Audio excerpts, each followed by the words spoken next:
leader on our list is New York Congresswoman Elise Stefanik. There's, obviously a lot that is going to go into Donald Trump's decision on who is going to be his running mate, and nobody really knows what that exact process is going to be besides Donald Trump himself. So there's still a lot of speculation, obviously, but there are some things that we know are consistent with what Donald Trump wants. He wants somebody that looks the part out of quote unquote central casting, as he's called it before. He wants somebody who's going to remain loyal to him. We've always seen that loyalty is a big deal to Donald Trump. And he wants somebody who's not necessarily going to outshine him on the campaign trail. He likes to be the center of attention. And Elise Stefanik hits all of those targets. She also hits a couple of the other things that we've heard that he wants, such as a woman or a minority on his ticket, somebody with a positive winning electoral record. Elise Stefanik has never lost a race that she's been in. She's won every congressional race she's joined. So Trump himself has said that nobody's going to check off every box, but Stefanik seems to check off the most boxes in terms of what Trump seems to be looking for. Right behind her, we have Ben Carson, apologies, as somewhat of a surprise number 2 pick. He's not somebody that a lot of people would have thought of, a year or two ago, but he's a name that's been rumored a lot recently. He's remained very loyal to Donald Trump. He's one of few cabinet members who served through the president's entire term in office. He's also still campaigned heavily for Trump, and he's done very well with connecting with evangelical audiences, which were previously brought in by Mike Pence, and that Trump has still struggled with to a certain degree. And obviously, he brings in a minority voice as well. There have also been some reports that he might not want somebody who would be an immediate frontrunner in 2028, that he kind of wants there to be a battle. That's a lesser reported thing. So, it depends on how much you want to take that into consideration. But if that is true, Ben Carson is somebody who might not necessarily be the front runner in 2028, even if he was the VP. So that creates an interesting little wrinkle. And tied with Ben Carson kind of in the 2B spot, we have a little known name in Byron Donalds, a congressman out of Florida. He doesn't have much of a national profile, but like we said, Trump doesn't really want to be upstaged. Not a large national profile might not be a deal breaker for him. Byron Donalds has been very loyal to Trump the entire time that he's been in office. There have been some reports that Donald spoke poorly of Trump years ago, back in 2012, when Trump was discussing running. But ever since Donald Trump actually started running, Donald has been all in on him. And that's something that's going to be huge to the former president. A problem that they're going to run into is that Donald is obviously also from Florida, which is where Trump lives. The way the Electoral College and the Constitution is set up, electors can't vote for a president and a vice president from the same state. So something would have to give there. Most likely, Trump would have to move from Mar-a-Lago as his primary residence for a while. That would seem to be the easiest way to solve that issue. But it really remains to be seen if that's something that he's going to be interested in doing. Donald Trump has a very interesting decision-making process, shall we say. So we don't really know if he'd be willing to give up his residence for his preferred running mate. That's something that only time will tell.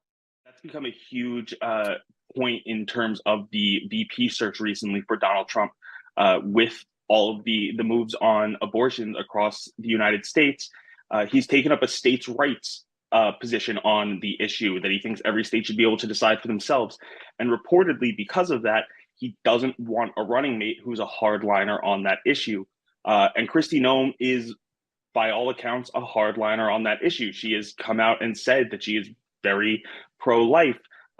She's tried to walk that back a little bit in the last few weeks as Trump's position has changed. But even still, she hasn't spoken against any of the, for lack of a better term, more extreme opinions that she shared in the past. She's really just started to deflect the question, which maybe that's enough. But it's been heavily reported that Trump does not want a hardliner on this issue, given his new states' rights stance. And if that holds up, Kristi Noem might have a very hard time overcoming that. Yeah, for the former candidates that were running against him, it's a bit of a fine line that they had to walk. Especially a lot of them didn't think that they were going to fully win the nomination, so they didn't really want to come out against Trump, and that's going to help some of them in the end. Doug Burgum, the North Dakota governor, as you mentioned, was very specific to not speak out against Trump in his campaign. He dropped out of the race and endorsed Trump on the eve of the Iowa caucuses. Like, he did everything he could to make sure that he stayed on Trump's bright side. And that could really help him. But he's going to run into some other issues just in terms of, the look that Trump is going for in terms of his VP. Somebody like Tim Scott, like you mentioned, the South Carolina senator, he's been a very hot name for most people in terms of who could be the VP. Personally, when I look at the situation, I see a lot of flaws with him as Trump's running mate.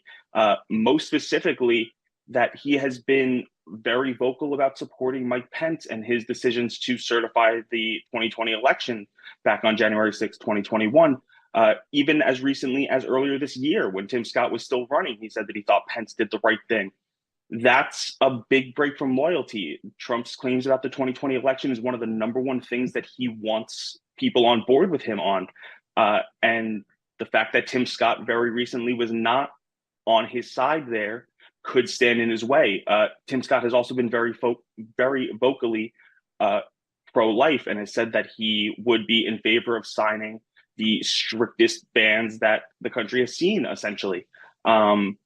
That could create a huge issue for him with somebody like Kristi Noem or somebody like that that's been a governor. You could make the argument that that still fits within the states' rights issue. But for a senator like Tim Scott, that's just federal that he's talking about at that point. So there are some issues that are going to stand in his way there. But most of the candidates that ran against Trump did a pretty good job of not attacking Trump enough to get on his bad side. We see that as well with somebody like Vivek Ramaswamy, who reportedly is out of the running. He's been reportedly told by Donald Trump that he's not going to be the VP, but he seems very likely to end up in the administration in a cabinet role or something like that. So some of them were able to play this well and build their national profile without angering Donald Trump. And that could come in handy for them. I think most of them have issues that stand in the way of becoming the VP, though. We think she faces the longest odds of just about anybody. We currently have her as one of our lowest ranked candidates at only a 1% chance of being the VP nominee. As you mentioned, she's kind of run afoul of her own party and a lot of people. And obviously she has been extremely loyal to Trump. And she has said many times that she is on the VP running list, but she seems to be the only one saying that. There aren't a lot of other reports to suggest that she is actually on the short list. And, Donald Trump has fully taken over the Republican Party in many ways, and he can kind of do as he wants with his VP pick. But Donald Trump has also become much more politically savvy than he was years ago.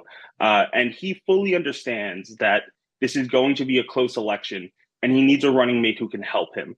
And Marjorie Taylor Greene is unlikely to bring Trump any sort of voters that he doesn't already have. He's not going to gain much by bringing her in because everybody that supports her is supporting him to begin with, for the most part.